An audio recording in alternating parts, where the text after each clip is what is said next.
I heard about him about a year ago. It was a friend told me about him, so I decided to take the chance and come. And it was worth it. I didn't regret it because I got my bundle of joy, and his service was excellent. He was like a teacher to me, and he had made me comfortable, feel like home, and I could have called him and asked him anything. During my pregnancy, he was there for me all through the 9 months.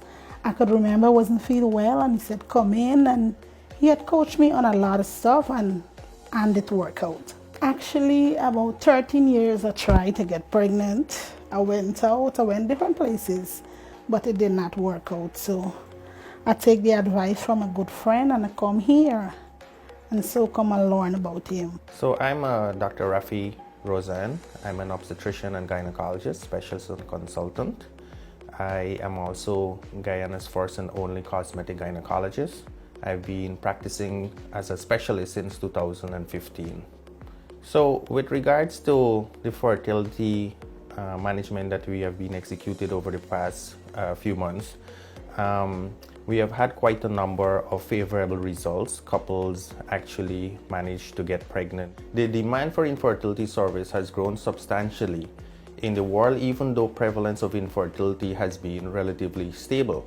Infertility is a unique medical condition because it involves a couple rather than a single individual.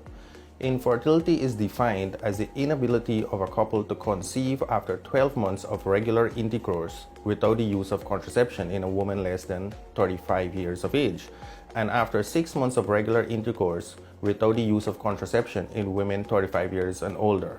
Do note that some clinicians use the term subfertility to describe this failure to conceive unless the couple has been proven to be sterile. With regards to causes of infertility, some cases of infertility are easily identifiable, such as the azoospermia, which is the absence of sperm cells in the ejaculate, or when it comes to the female, you have long-standing amenorrhea, which is the absence of the menstrual cycle, or patients sometimes have bilateral tubal occlusion. However, the situation is less clear in most couples, as sometimes the guy might come in and he has the presence of sperm, but there is an issue with regards to the number of sperms or the morphology or the motility of the sperm. Do note that when it comes to females, there are many issues with regards to ovulation, as seen in patients with polycystic ovarian syndrome.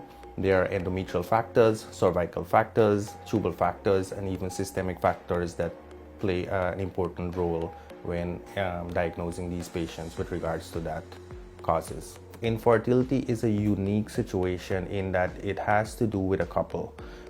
So yes, we attend to couples only when it comes to infertility because you require both the male component, which is a sperm, and the actual female component.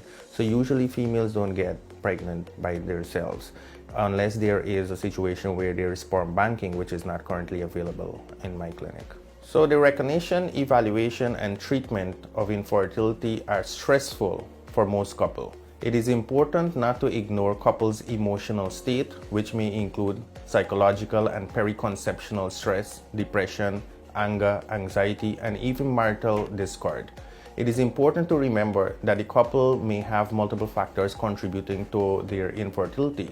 Therefore, a complete initial diagnostic evaluation, including a complete history, a complete physical examination, should be performed. This will detect the most common causes of infertility if present. Evaluation of both partners is performed concurrently. The same approach is used for both infertility of primary level and secondary level. It generally and firstly involves semen analysis to assess the male factor components. It involves hormonal profile, ultrasound, saline infusion sonography, hysterosalpingography, or any other evaluation or diagnostic test that the physician might deem fitable at that time. Do know that not all couples challenged with fertility will have success, so it has to do with whether or not there is an identifiable cause and how we can move forward progressively with that. Next year, I'm hoping to be the first reproductive endocrinology and infertility subspecialist in the country, and by the way forward, I'm hoping to definitely advance in the management of infertility treatment that I'll be providing for the population at large.